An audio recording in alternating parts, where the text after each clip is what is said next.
Zyzz Shevershin was never supposed to be a fitness icon. That's what made it all so insane. He didn't start out as the guy with the shredded physique or overflowing confidence. He started as a skinny, awkward kid who liked video games, hated getting bullied, and just wanted to be left alone. Growing up in Australia to immigrant parents, a university lecturer father, and a cardiologist mother, Zyzz wasn't exactly the stereotypical jock. He was smart, like his older brother Said, and even captained the school chess club. But being smart didn't protect him from cruel classmates. He was smaller than everyone else, constantly targeted, shoved around, and had his lunch money taken like it was a daily tax. Chalk dusters thrown at him, names hurled at him. He'd go home feeling invisible and powerless. For a while, video games were the escape. He'd lock himself in his room, immersed in fantasy worlds where he could be powerful, respected, everything he wasn't in real life. But eventually, that just wasn't enough anymore.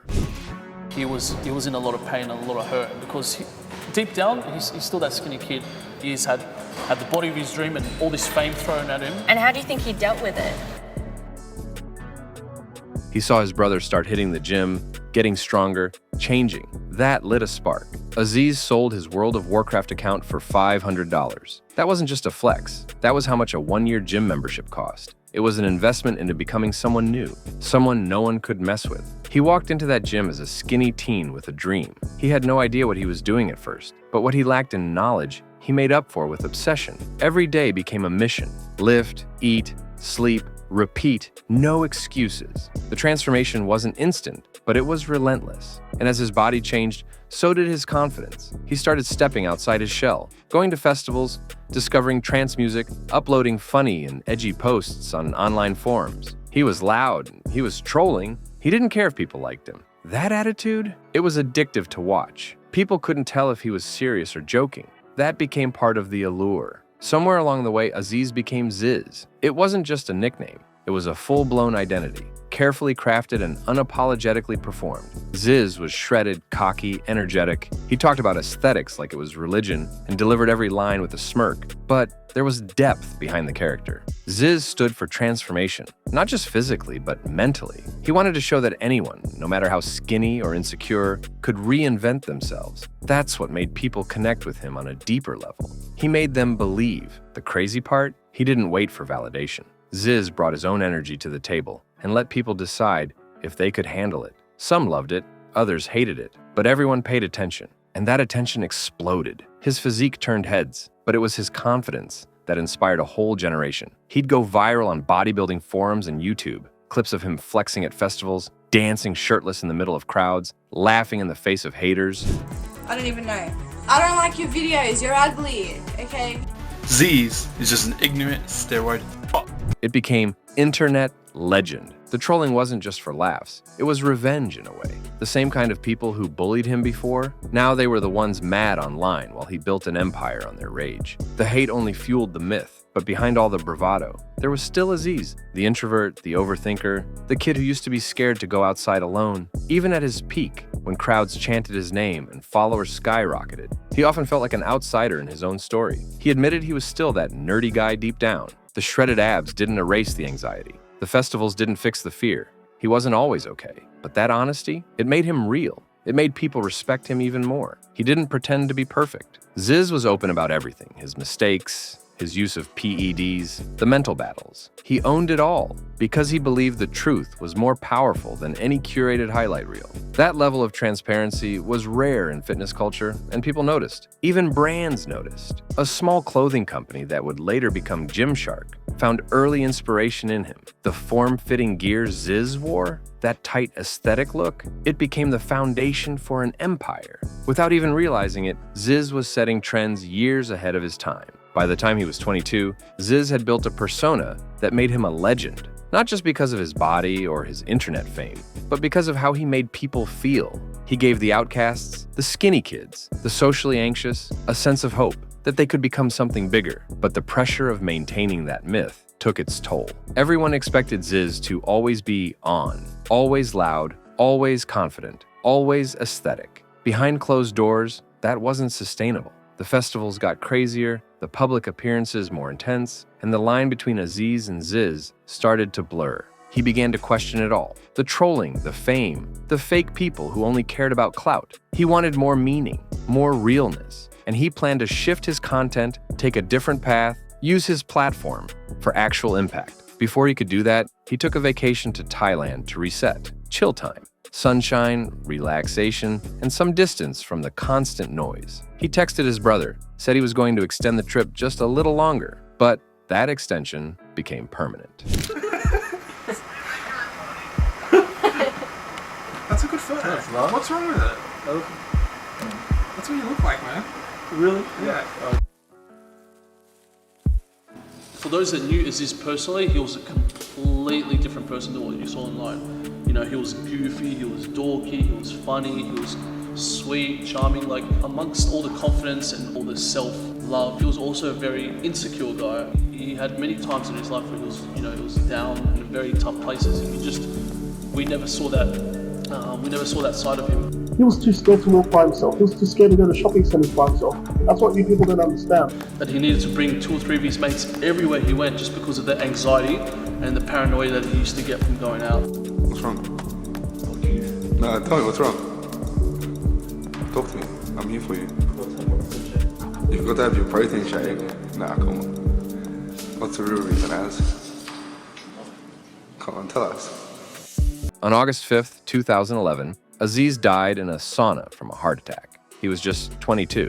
When the news broke, it hit like a thunderclap. Fans were in disbelief. Some thought it was a troll, but it was real. And for his brother Saeed, it was a nightmare. He didn't just lose a business partner or an icon. He lost his best friend. The fitness world lost its most relatable star. But even in death, Zyzz didn't disappear. His legacy only grew stronger because the message remained. Confidence can be built, aesthetics are earned, and life's too short to care what people think. After Zyzz passed away, a strange thing happened. He became more than a person. He became a symbol. People didn't just repost his videos, they lived by his phrases. You Mirren wasn't just a cheeky taunt anymore. It became a mantra, a reminder that confidence is a choice, that aesthetics are about more than just muscles. They're about believing in your own glow-up, even if no one else sees it yet. People who never met him felt like they knew him. His energy, his mindset, his flaws, they were all laid out for the world to see. Fans started quoting him at the gym, remixing his speeches into tracks, and tattooing his words onto their skin. The internet had crowned a new kind of hero,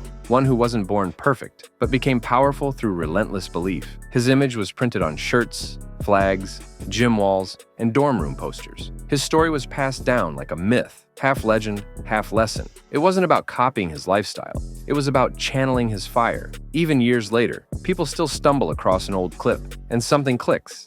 A switch flips. That spark, Zyzz's spark, ignites something inside them. The aesthetic movement became more than shredded abs and flashy edits. It turned into a mindset of defying odds, embracing self-improvement, and laughing at the limits. What Zyzz left behind wasn't just a fan base. It was a brotherhood, a global tribe of people who at one point didn't feel like they belonged, until they found his story. And suddenly they did. He taught them that it's okay to be loud, to take up space, to love yourself publicly. Even if you're still figuring it all out, that message, still louder than ever. In gym lockers, at festivals, on forums, his name lived on. The aesthetic movement wasn't a brand yet, but it was a mindset. Zyzz had made fitness fun again.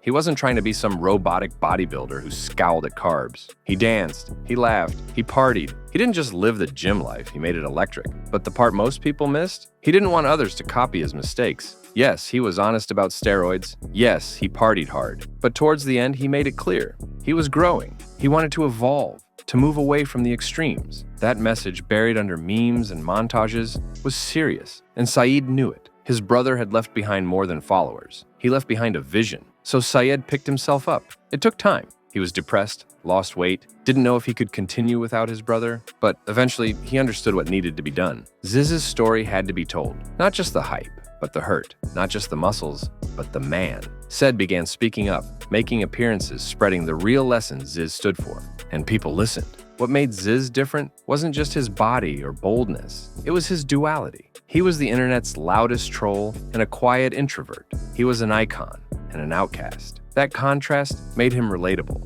Because everyone wears a mask sometimes. Everyone wants to feel seen. Fitness influencers today owe more to Zyzz than most would admit. The shredded physiques on social media, the posing, the festival energy, the charisma, it's all echoes of what he pioneered. But the sad truth? Many copied the look, not the lesson. Zyzz never wanted clones. He wanted transformation, real ones. He stood for doing the work, embracing who you are, not just for views or likes, but for the personal win. The kind where a kid looks in the mirror one day and says, I can change. That's why his legend still holds weight. Because it wasn't built on perfection. It was built on pain turned into purpose. On a kid who went from bullied to beast and still never lost his nerdy heart. When people watch those old videos now, him dancing in a tank top, trolling haters, flashing that signature smirk, it's more than nostalgia. It's a reminder that confidence isn't a starting point.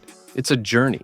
And Zyzz walked it first. And now, that journey continues through those he inspired, through every skinny kid who hits the gym for the first time, through every misfit who finds strength in the mirror, through every lifter who stops chasing approval and starts chasing aesthetics for themselves. Because at the end of the day, Zyzz wasn't just building muscle, he was building a movement, one flex at a time. To understand how deep his impact ran, just look at what happened after he passed. Gymshark, one of the biggest fitness apparel brands in the world now, owes a slice of its roots to the Zyzz era. The form-fitting gym wear, the lifestyle marketing, the aesthetic identity. It all began when people like Zyzz made that look iconic. Without even realizing it, Zyzz became a fashion muse for an industry that was just waking up. But it wasn't just business. Zyzz helped people feel less alone. His story told them they didn't have to stay stuck. They didn't have to be who they were yesterday. That it was okay to start small, to fail, to laugh at yourself, to try again. His confidence didn't come from being perfect. It came from accepting imperfection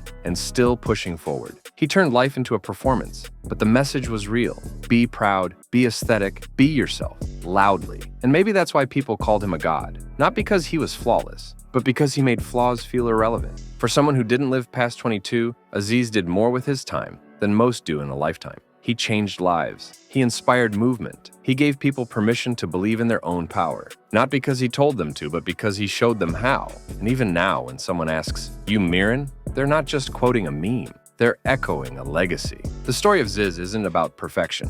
It's about potential. It's a reminder that growth is messy, self-belief is earned, and sometimes the loudest voice in the room is the one that once felt the most invisible. Zyzz took pain and turned it into power. He made transformation cool. He made confidence contagious. And he reminded a generation that they weren't alone in their struggles. That's what makes his legacy immortal. So, if you're watching this and you've ever doubted yourself, ever felt too small, too anxious, too lost, let this be a reminder. Confidence is built, aesthetics are earned, and nobody starts out as a legend, but some choose to become one. If this story hit you in any way, show love. Drop a comment about how Zyzz inspired you, share this video with someone who needs it, and most importantly, live your own version of aesthetic. Because the legacy doesn't end here, it lives through you.